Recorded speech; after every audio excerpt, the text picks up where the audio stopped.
Good morning, students. Today I am going to tell about how to solve unseen passage.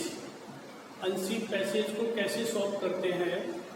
What points should we keep in our mind while attempting this question in examination? जब हम परीक्षा में इस question को हल कर रहे होते हैं तो हमें अपने ध्यान में कौन सी बातें रखनी चाहिए, ये आपको समझनी है. There are only 13 points to understand how to solve unseen passage properly.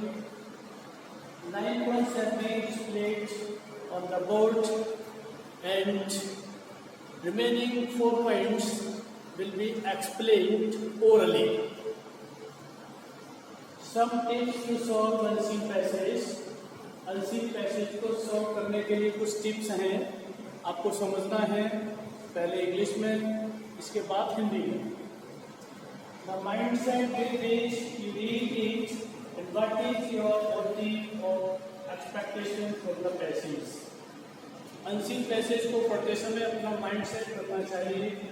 आप जो कुछ भी पढ़ रहे हैं उसमें आपका उद्देश्य क्या है पढ़ने का, आपकी उस पैसेज से एक्सपेक्टेशन क्या है, आप उसको पढ़ के समझ लें कि हमें उसमें से क्या प्राप्त हुआ है.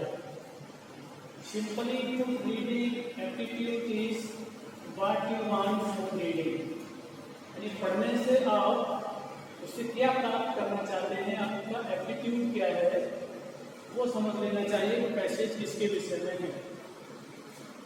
If you approach a reading piece only for the purpose of reading it, to collect facts, to add to your existing store of knowledge, or only a practice to improve your reading speed. उद्देश्य होते हैं exam में जैसे करते हैं, वहाँ हमारा उद्देश्य होता है केवल हमें पैसेज पढ़ना है, पढ़ करके उसको समझना है, या हमें कोई इंफॉर्मेशन प्राप्त करनी है, या हमें केवल अपनी रीडिंग स्पीड बढ़ानी है. ये घर की प्रैक्टिस की बात होती है.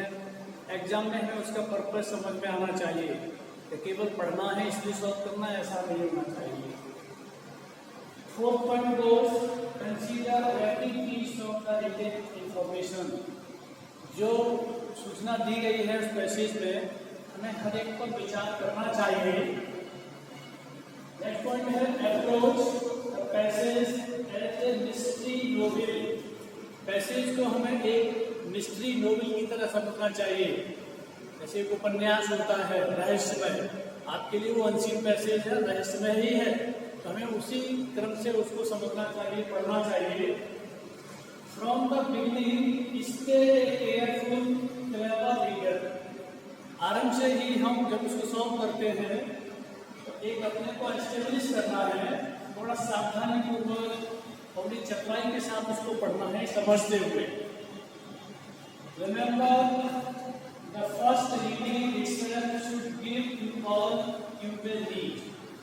ये भी ध्यान रखें कि आपने पहली बार जो पढ़ा है, आपको जिस चीज की आवश्यकता है वो आपको सभी प्रदान करेगी. यानी हमने पहले पढ़ लिया है वो हमारे ध्यान में अवश्य रहेगा. If there are facts in the passage, यदि पैसेज में कोई फैक्ट्स बताए गए हैं, किसी तथ्य की जानकारी दी गई है, तो quickly decide as you read which of these are important. तो तुरंत ये डिसाइड कर लो कि इसमें कौन से ऐसे फैक्ट्स हैं जो इम्पोर्टेंट हैं, महत्वपूर्ण हैं, उन पर आपको ज्यादा फोकस करना है.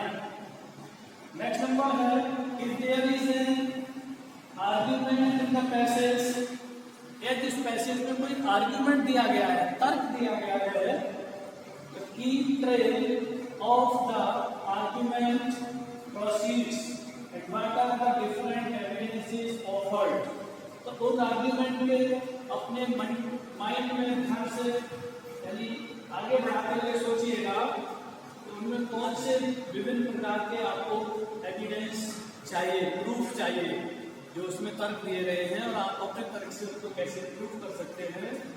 इन such a passage as you read. और इस प्रकार के जब पैसेज आप पढ़ेंगे जिसमें आर्ग्यूमेंटेटिव होते हैं, तर्क दिए होते हैं, involve your mind with the passage अपने माइंड को उस पैसेज में इन्वॉल्व कीजिए, सक्रिय कीजिएगा and form an opinion about the argument, और जो आर्गुमेंट दिया गया है उसके बारे में अपना भी एक ओपिनियन बनाइएगा। Next point I am going to express orally. 10th number point is that if a passage is about philosophy, offering a philosophical perspective as you read, जब आप पैसेज को पढ़ते हैं और उसमें किसी फिलोसॉफी को बताया गया है जैसा कि आपने पढ़ा है, तो form A short summary of the philosophical theory in simple words, तो उसमें जो भी फिलोसॉफी दी गई है उसकी समरी अपने सामान्य शब्दों में तैयार कर लीजिए, समझ लीजिएगा। इफ द ऐसे डिस्क्राइब्स ए प्रोसेस और एन इवेंट, यदि कोई ऐसे टाइप लिखा हुआ है पैराग्राफ में और उसमें कोई घटना का वर्णन किया गया है, then as you read on, तो फिर आपको उसे पढ़ना होगा। Form a chain of events in your mind, और उसमें जो घटनाएं दी गई है ना उनका एक क्रम बनाना होगा आपको अपने मन में। नेक्स्ट नंबर है keeping these points in the mind will improve your reading and retaining efficiency greatly. इस तरह से जब आप पढ़ेंगे तो आपकी जो माइंड पावर है वो कैपेसिटी आपकी बढ़ेगी उन घटनाओं को चेन के सिस्टम में कलेक्ट करने की। What we have to target, यानी हमें किस चीज को टारगेट करना है पैसेज पढ़ते समय, एंड अचीव, क्या प्राप्त करना है, इज नॉट गुड रीडिंग, वो कोई अच्छी रीडिंग नहीं होती है। Rather what we must try and attain is effective reading, हमें उसको जो है प्रभावशाली ढंग से पढ़ना चाहिए। एक पॉइंट और बताना चाहूंगा, जब हम एग्जाम में अनसीन पैसेज सॉल्व करते हैं तो ये आवश्यक नहीं है कि हमें पहले उसमें पैसेज को ही पढ़ना है।